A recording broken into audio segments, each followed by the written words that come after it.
برای آنهایی که میخواهند در تاجیکستان صاحبکار شوند یک برنامه نو شروع شد. برنامه برای جوانان تا 30 ساله، زنان و معیوبانی که طرح صاحبکاری دارند برابر به مبلغ قرض بانک کمکی مالی میدهد.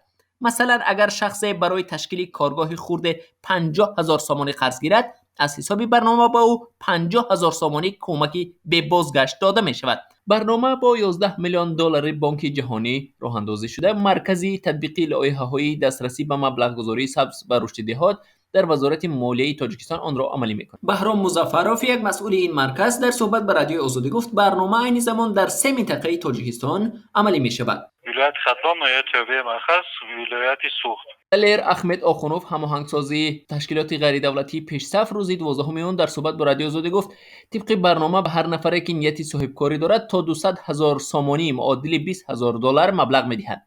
از این مبلغ 100,000 سامانی قرض بانک و 100,000 سامانی دیگر کمکی مالی برای پیشبرد صاحبکاری داده می شود.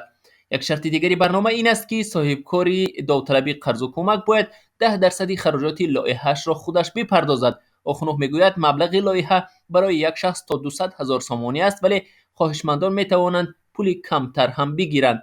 آخونوف میگوید در دایره برنامه خواهشمندان میتوانند همه گونه طرح‌های صاحبکاری پیشنهاد کنند به استثنای چارواپروری، مرغپروری، پرورش تماکو، فروش یراق، داروسازی و همه گونه فعالیت‌هایی که موافق قانون منع است. آخونوف گفت ساکنان گاه‌ها به واقعی بودن برنامه باور نمی‌کنند و وقتی شرط و امتیازها را به مردم می‌فهمانند بسیاری‌ها میگویند فریب است. به گفته مسئولان مبلغی که برای لایحه جدا شده است برای دستگیری حدود 1,000 صاحبکار در جمهوری میرسد. در ناحیه‌های تابع مرکز تا 200 نفر میتوانند از این لایحه بهره برند. قرض و کمک‌های به بازگشت توسط 3 تشکیلات قرضی و امانتی هما، اروند و ایمان اینترنشنال به صاحبکاران نوکار داده می‌شود.